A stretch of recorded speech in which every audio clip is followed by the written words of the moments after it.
Hello अस्सलाम वालेकुम। I will continue the previous session जो जो मैं वीडियो एक्सप्लेन की थी स्टैंड अलोन असेंबली प्रोग्राम। अब इसमें हम क्या कर रहे हैं कि एक इंक्रीमेंट ऑपरेशन हम कर रहे हैं, उसका हम असेंबली कोड देख रहे हैं वो कैसे एग्जीक्यूट होता है कि असेंबली लेवल के ऊपर जो है वो क्या चीज़ें कैसे चल रही हैं। ठीक है, अब मैंने ये प्रोग्राम लिखा हुआ है ऑलरेडी, इसको मैंने डिबग किया है। तो ऊपर मैं अगर डिसम्बली वीडियो देखूँ तो डिसम्बली सेक्शन देखूँ तो उसमें यानी उसका असेंबली इंस्ट्रक्शंस आ रही हैं जो सी कोड की। ठीक है, तो अम, इसमें आप देख रहे हैं कि ये प्रोग्राम काउंटर है कि मेरा इस एड्रेस पे है अभी। ठीक है, और अम, और ये एल डी आर है, असेंबली उसकी इंस्ट्रक्शन है, और ये उसके रजिस्टर्स हैं कि ये डेस्टिनेशन है, ये सोर्स है। तो ये पीसी अब इसमें यह है कि अब आई वेरिएबल है उसका, उसकी मेमोरी लोकेशन क्या है ये तो अब हमें नहीं पता। कि ये तो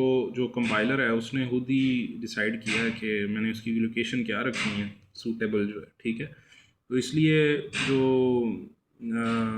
it's not we are controlling the addresses no, कि अब ये ऑटोमेटिकली कंपाइलर ही हमारे लिए वो एड्रेसेस जनरेट करेगा जो डेटा मेमोरी का हो। ठीक है, तो ये पीसी और ये कुछ चीज़ें हो रही हैं, ये वो एड्रेस उसका रिट्रीव कर रहा है जो मेमोरी लोकेशन है आई की, जो हमने वेरिएबल की जो असाइन हुई है। ठीक है, वो अब जो है उसके अंदर यानी जो है वो क्या पड़ा हुआ है, अब वो उठा के उसका जो एड्रेस है उस मेमोरी लोकेशन का वो अब R0 में सेव कर रहे हैं हम। ठीक है, अब मैं अगर इसको जब डिबग करूँगा स्टेप करूँगा तो वो एड्रेस अगर ऊपर देखें आप तो वो 200 एड्रेस आ गया। ठीक, जो फर्स्ट यानी एड्रेस है, क्योंकि एक ही शायद वेरिएबल है हमारे कोड में, तो वो 2000 एड्रेस है उसका। ठीक है, यानी जो स्टार्टिंग हमारी डेटा मेमोरी का है तो वही उधर से ही स्टार्ट हुआ है। ठीक है, तो अब सेकंड जो है ये सारी कंप्लीट हो गई है एग्जीक्यूशन। वो जो आई इंक्रीमेंट ऑपरेशन है ना, उसने सारा इसी एक स्टेप में ही कंप्लीट हो गया हमारा डिबग सेशन जो है। क्योंकि वो वाइल लूप जो है नीचे आप देख रहे हैं कि अब जो है वो हमारा पॉइंटर जो है वो ये वाइल लूप में आ गया हुआ है इधर। ठीक है, वो पूरी इंस्ट्रक्शन उसकी 4 इंस्ट्रक्शंस थी हमारी, उसने रेलिवेंट जो असेंबली की थी। ठीक है, तो वो यूज़ हुई हैं। ठीक है, अम, अब ये है कि अम,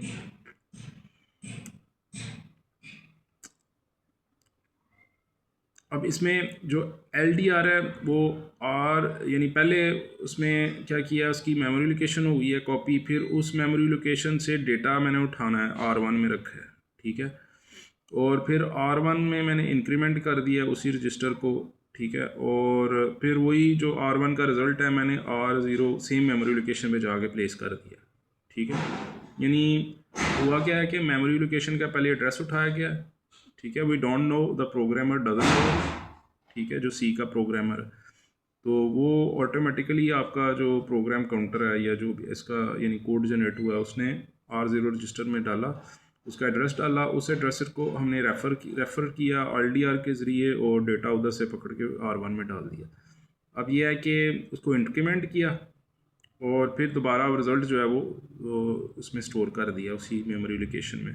अब इसमें एक डिफरेंस आप देख रहे होंगे कि इधर ऐड एस जो है वो यूज़ कर रहा है, तो इसका मकसद जो है वो ये जो फ्लैग्स वगैरह अगर आपने चेक करने हो को ओवरफ्लो हो रहा हो या हो रहा है या, तो वो उसके लिए आप फ्लैग्स वगैरह आप सॉफ्टवेयर के अंदर या असेंबली के अंदर कोई प्रोग्रामर है वो चेक कर सकता है कि ओवरफ्लो हुआ है कोई कि नहीं हुआ, जिस तरह आपको सर ने बताया होगा क्लास में ओवरफ्लो कैसे चेक करते हैं जो भी रजिस्टर्स हैं उसके या फ्लैग्स हैं जो भी बिट्स हैं। तो उसके लिए ये एडस जो है वो फिर काम आती है। ठीक है, मैंने बस थोड़ा सा सिंपल किया है फॉर जो है वो इंस्ट्रक्शन यूज़ की थी ऐड जो है डिफरेंट जो स्टैंड अलोन प्रोग्राम में। तो ये जो है थोड़ी सी सोफिस्टिकेटेड वे से चल रहे हैं कि केयरफुल होके। ठीक है, तो अच्छा अब ये है कि हम थोड़े से रिज़ल्ट्स देख लेते हैं क्योंकि 4 इंस्ट्रक्शंस इकट्ठी एग्जीक्यूट हो गई हैं अब। तो इसके रिज़ल्ट्स हम बस देख लेते हैं कि अब देखें R1 के अंदर जो है वो क्या रिज़ल्ट आया फाइनल, हम इधर तक है ना, तो R1 के अंदर अब FF -1 पड़ा हुआ है रिज़ल्ट। ठीक है, ओरिजिनली -2 था रिज़ल्ट यानी आई के अंदर, तो अब इंक्रीमेंट होने के बाद अब -1 रिज़ल्ट रह गया। ठीक है, तो R1 के जो ज़ाहिर है वो वही चीज़ पड़ी हुई है। ठीक है, और अब हम देखते हैं कि मेमोरी लोकेशन जो है वो हमारी आई की जो है वो क्या है। ठीक है, आई का एड्रेस अगर हमने देखना है अपने मेमोरी में, तो I address Adam and operator I, तो वो उसका एड्रेस आ गया। ठीक है, 200 आप देख रहे होंगे कि ये उसका एड्रेस है, और उसके कंटेंट्स जो हैं वो आ गए हैं। ठीक है, जो पहला बाइट है उसका एफ है, सेकंड बाइट, क्योंकि आपको पता है कि 4 बाइट ऑपरेशन हम कर रहे हैं, यानी 32 बिट एड्रेस है, 32 बिट उसका डेटा साइज़ है रजिस्टर्स का, तो हम जो 4 बाइट ऑपरेशन है। तो अम, ये हो गया। अब अम, अच्छा, अब इसके कंटेंट फाइनल यानी हमें बस नज़र आ रहे हैं अब इसमें। ठीक है, तो ये चीज़ है।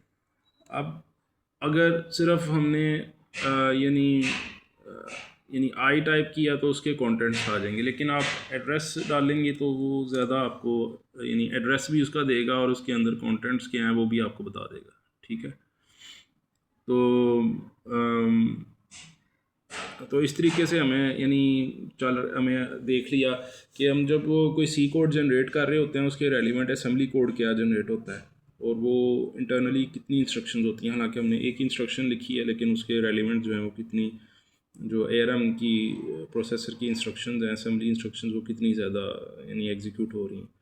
तो I hope that just an introductory video है असेंबली कोड एग्जीक्यूशन की।